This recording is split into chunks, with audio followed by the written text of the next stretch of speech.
Well, we just got another call about it. So I guess the girl went to the hospital. Okay. And she died. She died? She's dead. Ashley Boenegra, Antetta Stevens, and Daniel Gonzalez each arrived in Georgia hoping for a fresh start. And for a time, their new beginnings seemed promising. But buried emotions and unresolved desires soon resurfaced, leading them into a storm of jealousy and betrayal. What began as a search for stability spiraled into a volatile and heartbreaking love triangle with devastating consequences. This story is a tragic reminder of how quickly lives can unravel. Deepest sympathies go out to the family affected by this senseless loss. Ashley Boenegra was known for her striking beauty and an irresistible charm that naturally drew people in. Friends and family often described her as the kind of person who could effortlessly light up any room she entered, commanding attention without even trying. Originally from New York, Ashley later made the move to Buford, Georgia, a quiet suburban town located roughly 40 miles northeast of Atlanta, seeking a new chapter in her life. By the summer of 2022, Ashley was raising a 7-year-old son with Daniel Gonzalez, a man who also resided in Buford. The shared decision for both Ashley and Daniel to relocate to Georgia appeared to be more than a coincidence, suggesting that their move was likely influenced by deeper personal ties. Ashley and Daniel had shared a passionate on-and-off relationship that spanned several years. However, by that time, both had moved on and were deeply involved in committed relationships with other partners. Daniel was engaged to Antetta Stevens, a woman he had known for nearly 5 years. Ashley, too, was engaged to someone else. Despite their separate commitments, the two remained closely connected, largely because Ashley served as Daniel's supervisor during the night shift at Floor & Decor, where they both worked. This constant interaction kept their lives deeply intertwined. It was alleged that Ashley and Daniel frequently engaged in intimate encounters at work, during moments when the store was empty. Strangely, in early August, Daniel chose to confide in his 17-year-old sister, Janine, about the ongoing affair. This revelation was puzzling, considering Janine and Antetta shared a remarkably close bond, one so strong that Janine often described Antetta as more of a sister to her than Daniel was ever a brother. Although Janine initially assured Daniel that she would keep his secret, the weight of the truth proved too much. She confided in Antetta almost immediately. Not long after, Antetta and Janine spotted Daniel and Ashley walking together near a convenience store close to their apartment. For Antetta, it confirmed a suspicion she had carried for some time. Her instincts had been whispering the truth all along, and now there was no denying it. Her intuition had been right. Unsurprisingly, Antetta was overwhelmed with a mix of pain, confusion, and anger. She had believed that the move to Georgia marked a fresh start, a chance to build a future together, get married, raise their children, and leave the past behind. But now, that dream was unraveling. The man she had envisioned a life with was entangled in an affair with a woman who wasn't just anyone. Ashley was his former lover, his current boss, and the mother of his child. Just after 12 p.m. on Thursday, August 11, 2022, 30-year-old Ashley Boenegra arrived at the Preston Hills at Mill Creek apartment complex in Buford, the residence shared by Daniel, Antetta, and Janine. While Daniel would later insist he had been asleep and unaware of Ashley's visit, it was clear that both Antetta and Janine had been expecting her arrival. The moment Ashley arrived, Antetta and Janine stepped out of the apartment, intent on confronting her in the parking lot. As soon as their eyes met, tension filled the air. Antetta and Ashley began circling each other with a threatening intensity, their body language speaking volumes before a single word was exchanged.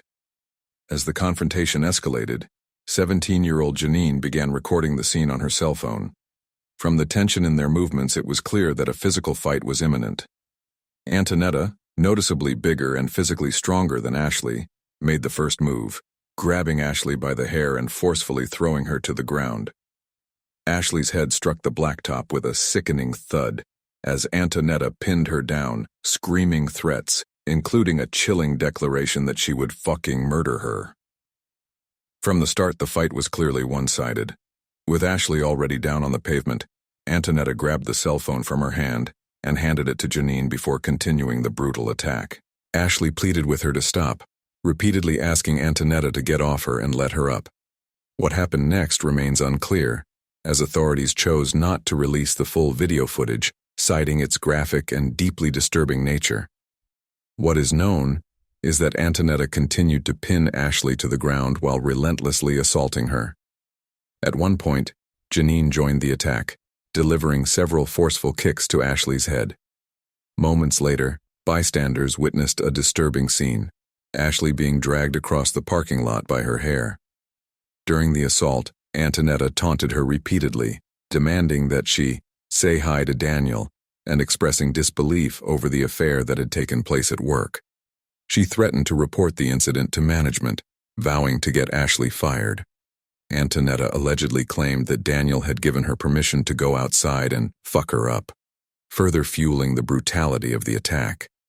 At one point, it appeared she was about to let Ashley go, but Janine urged her to continue. Following another round of violent blows, the two finally walked away, leaving Ashley crumpled and motionless on the pavement. They returned to the apartment, still in possession of her phone. Initially, Antetta and Janine had planned to call or text Ashley's fiancé to inform him about the affair, but they never followed through. The entire altercation unfolded in just a matter of minutes.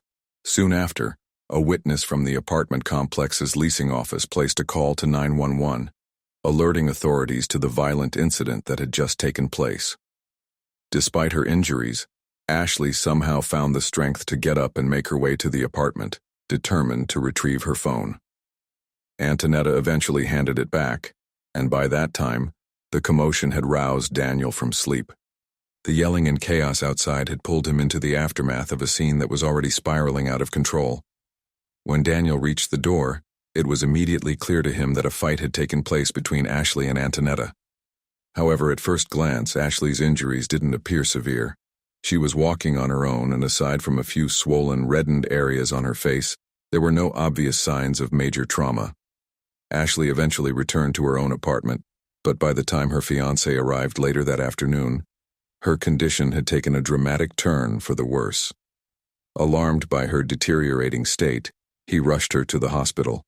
There, emergency room doctors discovered she had suffered fractured ribs and multiple internal injuries.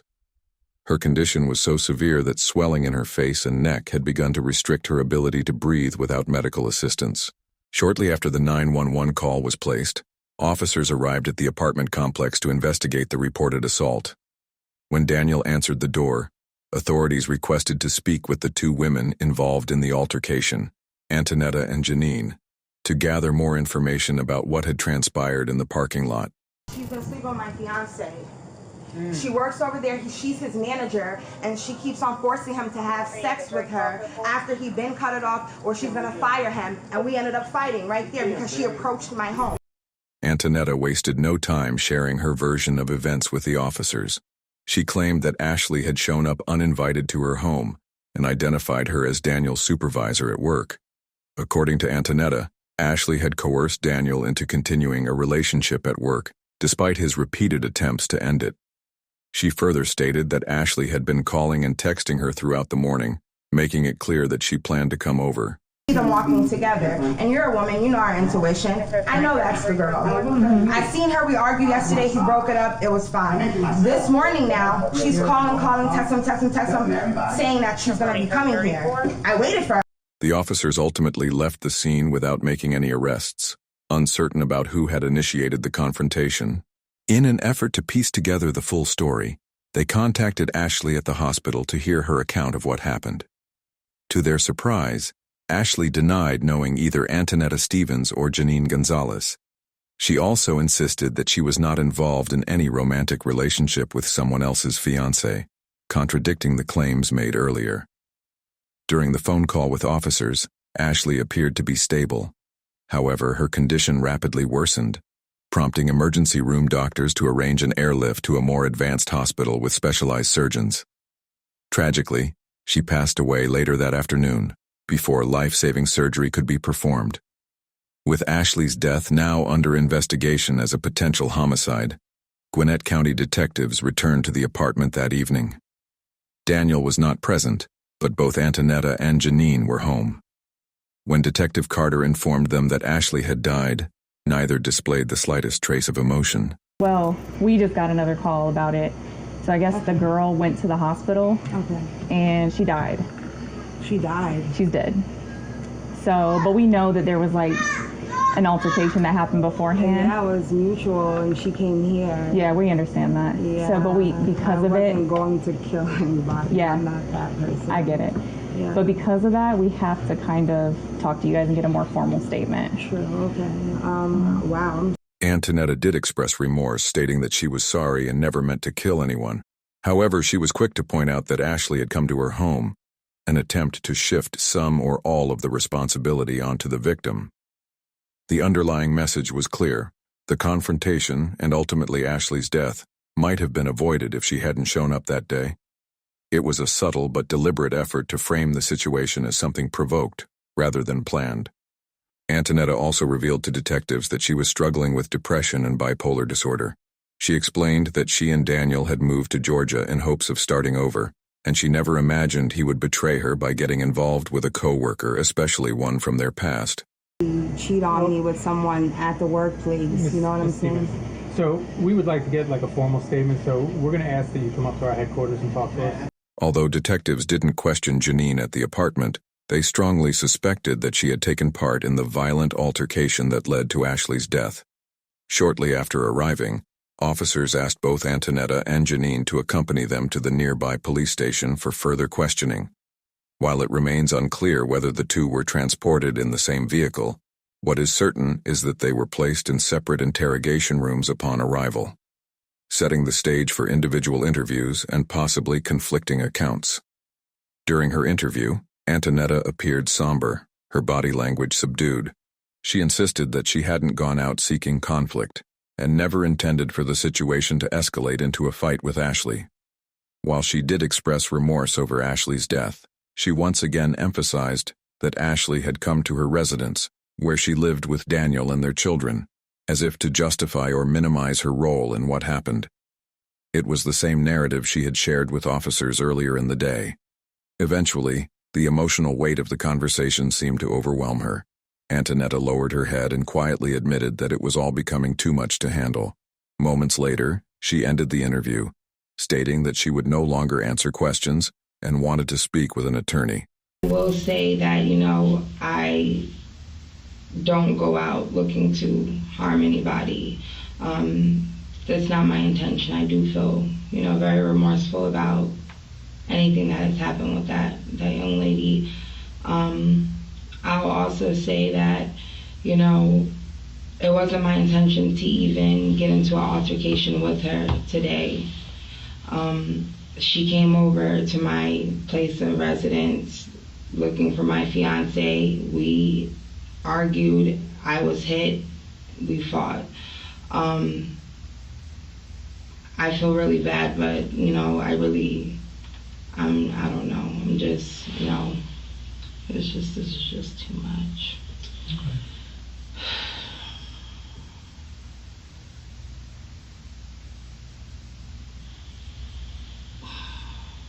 You okay? No, I'm not. I'm just, I have kids. I don't know how to feel, man. In contrast to Antonetta's subdued demeanor, Janine appeared surprisingly upbeat and talkative during her interrogation just down the hall. She began by telling detectives Araya and Carter that tensions had been high between Antetta and Daniel, noting that the couple had been frequently arguing and were not on good terms in the days leading up to the incident. Janine went on to explain that tensions escalated further following a recent trip to Florida, where the family had attended a wedding. She mentioned that an incident involving the in-laws had added more strain to the already fragile relationship between Antetta and Daniel. She then revealed that Daniel had confided in her about his affair with Ashley. Feeling a stronger bond with Antetta than with her own brother, Janine chose to share the information with her. According to Janine, Antetta was visibly upset upon hearing the news. The very next day, she and Antetta saw Daniel and Ashley walking together near a Quick Trip convenience store. Told her what happened. He explained what she did or whatever. She was like, oh, really? And she's upset, whatever. I was like, don't tell him that, because he's going to be mad at me. Janine told investigators that Ashley had come to the apartment because Antetta and Daniel were in the process of breaking up, and Antetta was planning to kick him out. She openly admitted that a physical altercation took place that afternoon and confirmed that she and Antetta had taken Ashley's phone. However, she claimed their intention wasn't malicious. Instead, they allegedly wanted to contact Ashley's fiancé to inform him that she had been unfaithful. And Antetta saw the messages, so she decides, like, yeah, now she's about to come see you. Now I'm about to beat her up, because you just saved me from her the other day. No, you know that's how it was. So she's coming. So Antetta and me, we go, and she comes to the house. You know, big fight. It's a big fight. So after the fight, we took her phone. We were gonna call her husband to let her know that, you know, just to stir some up. Janine further explained that after the fight had ended, Ashley came to the apartment to retrieve her phone. According to her, they returned the phone without incident and then closed the door, returning inside. I don't know what the hell happened. She claimed they had no knowledge of what happened to Ashley afterward, distancing themselves from any responsibility for the events that followed. Detective Araya asked Janine if she'd ever been in a fight, and she said yes. When he mentioned her athletic build and broad shoulders, she responded with a hint of flirtation, briefly lightening the mood. Really look athletic. Yeah, you look athletic. Yeah, you got some shoulders on you. Why would you do that? Despite knowing that Ashley had died and that she had been involved in the fight, Janine remained smiley and lighthearted throughout the interview. To be fair, at just 17 years old, it's possible she didn't fully grasp the seriousness of the situation. Still, there's a chance Janine fully understood the gravity of what had happened.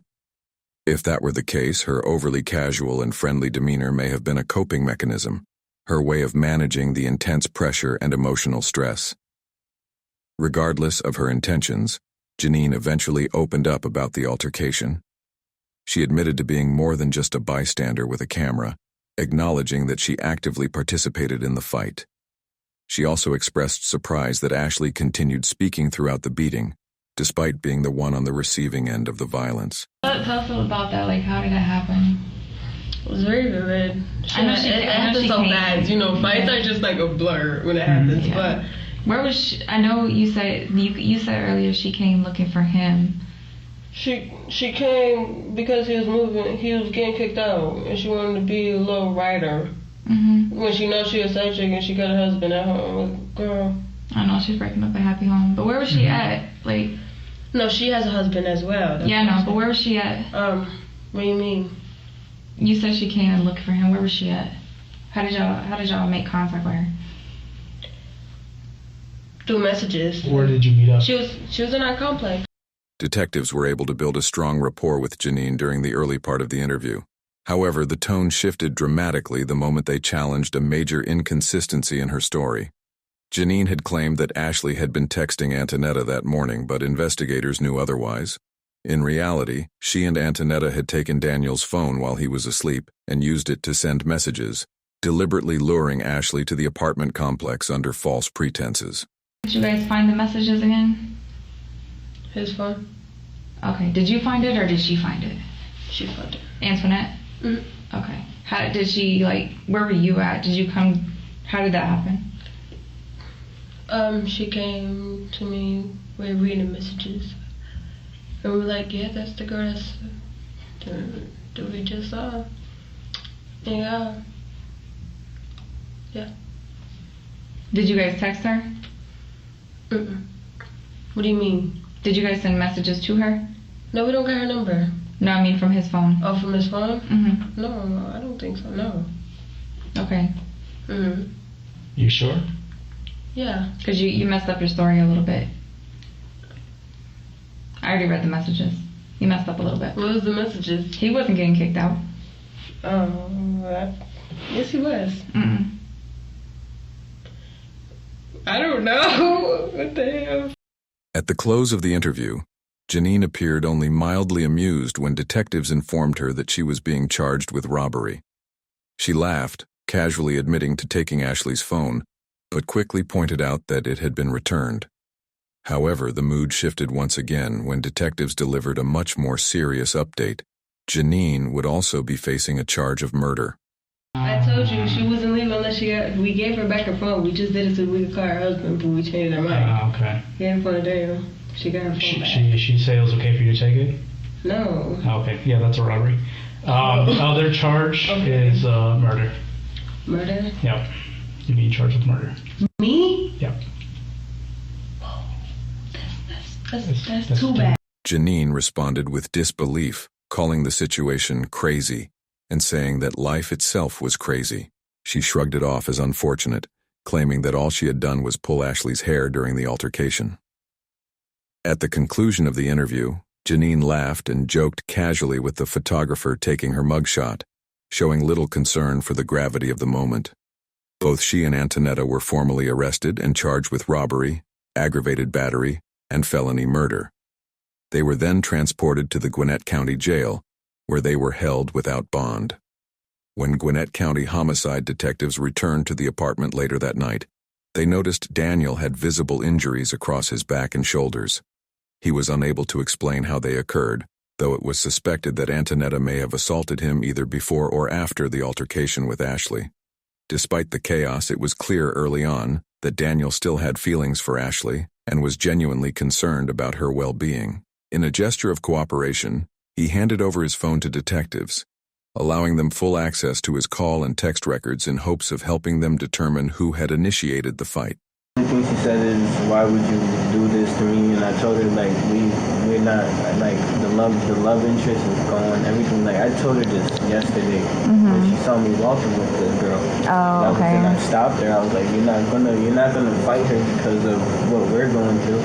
It's not her fault, you know. Did she message Ashley yes, from your phone, did, and I'm pretty pretending sure to be you? When Daniel eventually asked about Ashley's condition, detectives informed him that they had just received word from the hospital. Ashley had succumbed to her injuries and was pronounced dead. She hurt. I see. Like, real bad. So Honestly, I'm not gonna make a show. I'm not gonna go and yell. I'm not gonna go call her. I just want to know. yeah, we got a call from the hospital a little while ago, and she actually passed away from. Bro, injuries. stop playing with me, No, please. seriously. Please stop playing with me. Sure. Please stop playing with me. Sit down, Please sit down, stop sit down, playing sit down, sit down, sit down, sit down. Please stop playing with me. Shh, breathe. Please stop playing with me, man. I can't be- Breathe. Oh, Look at me, Breathe. always. During the trial, prosecutors leaned heavily on the video footage recorded by Janine, which captured key moments before, during, and after the assault. In her defense, Janine's attorneys argued that her role in the incident was minimal and emphasized that she was only 17 years old at the time, suggesting a lack of full understanding and accountability due to her age. Janine's defense team went as far as to portray her as a mere bystander, arguing that if she were to face charges at all, they should be limited to involuntary manslaughter rather than murder. However, this strategy quickly unraveled when prosecutors presented the damning video evidence. In the footage, Antetta could be heard asking Janine if she wanted any of this, to which Janine clearly responded, "I do." Moments later, she was seen kicking Ashley in the head at least 3 times while she lay defenseless on the ground, undermining any claim that her involvement had been minimal. Another key moment in the trial came with the presentation of the autopsy report. The medical examiner determined that Ashley's cause of death was a rupture of the right adrenal gland, a serious internal injury. More critically, the manner of death was ruled a homicide. Antonetta's defense argued that she hadn't initiated the confrontation, pointing out that Ashley had come to her residence. However, this argument quickly fell apart when prosecutors revealed that Antetta had used Daniel's phone to lure Ashley to the apartment, undermining claims of self-defense and reinforcing her role as the aggressor. In the end, both Antetta Stevens and Janine Gonzalez were found guilty of theft, battery, and murder. Each received a sentence of 20 years in state prison. Following Ashley's tragic death, her family launched a GoFundMe campaign to cover funeral expenses. The fundraiser garnered nearly $6,000, which helped cover the cost of transporting her body back to New York, along with her funeral and burial services. Later, one of Ashley's cousins spoke out, describing her as a beautiful person, both inside and out. The cousin firmly believed that jealousy had fueled Antetta and Janine's actions. What do you think truly drove this tragedy? Jealousy, betrayal, or something deeper? And do you believe justice was fully served with the sentences handed down? Let us know your thoughts in the comments below. And if you found this story compelling, don't forget to like the video, share your take, and subscribe to the channel for more true crime stories.